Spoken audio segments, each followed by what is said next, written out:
বিরাটের বেল বদলের পরই জোড়া উইকেট পেল ভারত। অ্যাশেজে স্মৃতি ফেরালেন কোহলি। সেঞ্চুরিয়নে জাদু দেখালেন বিরাট কোহলি। দক্ষিণ আফ্রিকার দ্বিতীয় উইকেটের জুটি কিছুতেই ভাঙা যাচ্ছিল না। ঠিক তখনই বিরাট এমন একটা কাণ্ড করলেন যার পরে জোড়া উইকেট পড়ল দক্ষিণ আফ্রিকার। ঠিক এমন ঘটনা ঘটেছিল অ্যাশেজ সিরিজে। সেই স্মৃতি ফিরিয়ে আনলেন বিরাট। দক্ষিণ আফ্রিকার ইনিংসে দ্বিতীয় উইকেটে ওনিডিআরজি ও ডিল এলগার খুব ভালো খেলছিলেন। সেই জুটি কেউ ভাঙতেই পারছিলেন না। মধ্যাহ্নভোজের বিরতির পরেও রান তোলার গতি আরও বাড়ান তারা। 28তম ওভারে শেষ বলে মোহাম্মদ সিরাজকে একটি 4 মারেন তিনি। সেই ওভারের শেষ একটি কাণ্ড করে বসলেন বিরাট।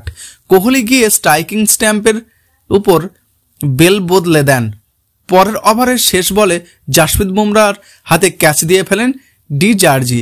নিজের পরের ওভারে আরও একটি উইকেট নেন বুমরাহ। এবার কিগার পিটারসনকে আউট করেন তিনি। জোড়া উইকেট পড়ার পরে বারবার বিরাটের সেই রোল বদলানোর কথা বলছিল ধারাভাষ্যকার। গত অ্যাশেজের সিরিজ শেষে টেস্টে এই কাণ্ড করেছিলেন ইংল্যান্ডের স্টুয়ার্ট ব্রড। নিজের শেষ টেস্ট খেলেছিলেন তিনি। জয়ের কাছে ছিল ইংল্যান্ড, কিন্তু জয় আসছিল না। একটি ওভারের শেষ বল করার আগে বেল বদলে দেন ব্রড। পরের বলে অস্ট্রেলিয়ার টড মার্ফির উইকেট নেন তিনি। শেষ পর্যন্ত সেই টেস্ট জেতে ইংল্যান্ড। বিরাটের বেল বদলের পরই এবার ভারতের প্রথম টেস্ট জিততে পারবে কিনা সেটাই এখন দেখার।